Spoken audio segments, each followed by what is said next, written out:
We have some breaking updates in that stabbing that happened at San Ysidro High School. Yeah, we want to get right into the San Diego Police Department. We're hearing they are about to update all of us. Let's listen.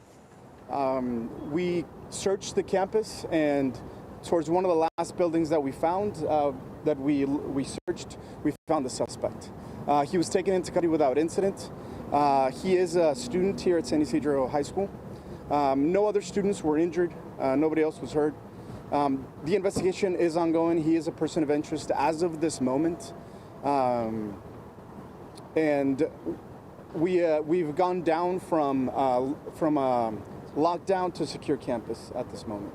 And here's Dr. Aguirre from San Ysidro School District. Thank you. Hello, my name is Moises Aguirre. I'm the M-O-I-S-E-S, last name A-G-U-I-R-R-E. I'm the superintendent for the Sweetwater Union High School District. Thank you, sir. Thank you. First of all, I want to express my gratitude to San Diego Police Department. As usual, they were here and were a support, as they are really an exemplary police department, and the collaboration here, I think, allowed us to get to this point. I also want to express thank you to our parents for their patience. I know this is one of the most trying things that can happen. I do want to share that here at San Ysidro, about a year ago, we did install security cameras, so there are security cameras in place, and we will be reviewing security measures. Again, I believe that in this instance, the collaboration and cooperation that happened between law enforcement and specifically the San Diego Police Department exemplifies some of the improvements that we have had in trying to work to keep our campuses together. We are still in the investigation phase, so I probably won't have a lot more information to share other than that.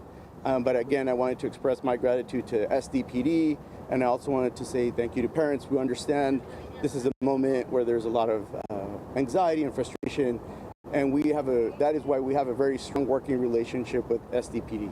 Thank you. Superintendent, two quick questions. After talking with some parents, how did the school district notify parents of what was going on and when? Because some parents were saying that they were hearing this firsthand from their children and not from the district.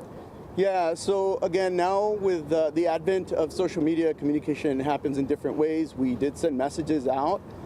This was a very dynamic situation, and our staff at the school district was coordinating closely with San Diego Police Department, and that's what I think you're seeing some of that expression of.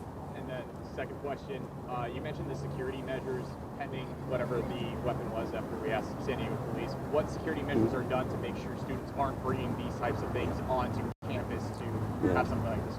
There's multiple measures. First and foremost, we have those security cameras that are not here more than, again, I want to say about a year, maybe 2 years ago. So we do have those safety and security cameras. If you can see, they're now at the perimeter at the entry points. We also conduct ongoing trainings on an annual basis with our law enforcement partners, not just SDPD, but for our district it includes Chula Vista PD, National City PD, and other law enforcement agencies. So those are the types of measures that we have in place. So no like metal detectors or anything like that? We do not use metal detectors. On-campus policing? What's that? On-campus policing? We have, again, strong partnerships with San Diego Police. We have existing contracts with a number of law enforcement agencies like the Chula Vista Police Department and National City Police Department. So we do have very strong working relationships with our law enforcement partners. So like a school resource officer or anything like on campus? There are multiple school resource officers in different agencies. Here we have a different relationship with SDPD, but we definitely can be in contact immediately. But was there an on-site school resource officer? Every campus does not have a school resource officer. Was there one here? Not at the time when it happened.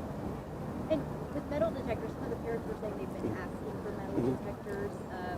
Yeah, metal detectors, there's different research around that, and this is not necessarily the time to get into that. We will be studying different aspects. I know that is one of the asks when a situation like this happens, but we want to make sure we conduct that in a well thought of manner rather than kind of a knee-jerk reaction. But we understand that safety is priority, and that's why we work with our local law enforcement partners. Can you tell us where she was stabbed? And I have heard non-life-threatening injuries. Does that remain the case? I will refer to our law enforcement partners since it's an ongoing investigation. Yeah, I don't have any information regarding that as of now. We've heard different things, but we've got officers and detectives there right now to. But where on her body? Can you share? Upper torso. That's all I can tell you. More than one? Yes. can you explain maybe the relationship between the two and where you said you found him? How long was the search? Was he hiding? He was, yes, he was hiding.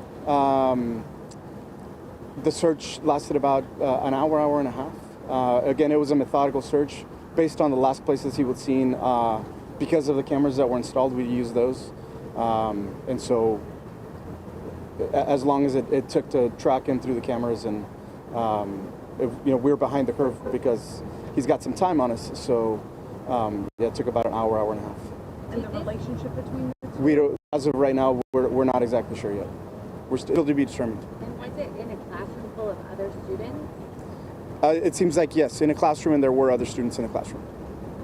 Did he ever come back, or was he just hiding out like near the admin building when we saw all that action?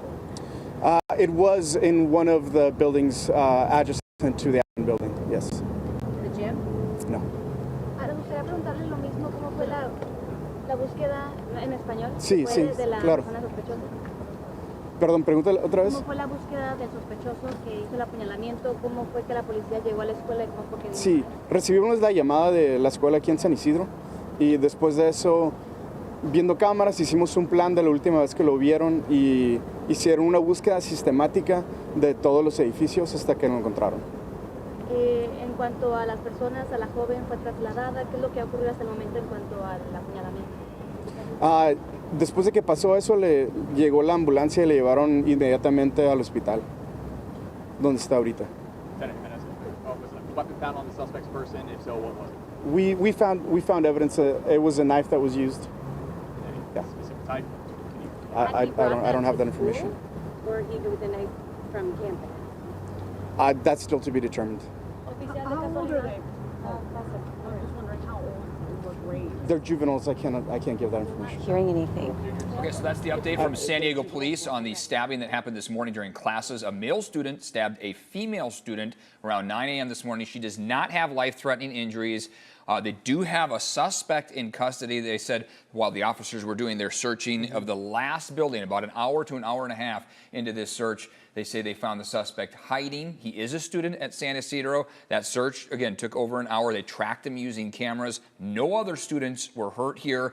They also called that male suspect a person of interest, so they referred to him in both ways there. Yeah, so at this point, they did say the cameras, you heard from the superintendent there of Sweetwater School District, that they have cameras at the entryway and the perimeter of the school that they just installed about 1 or 2 years ago.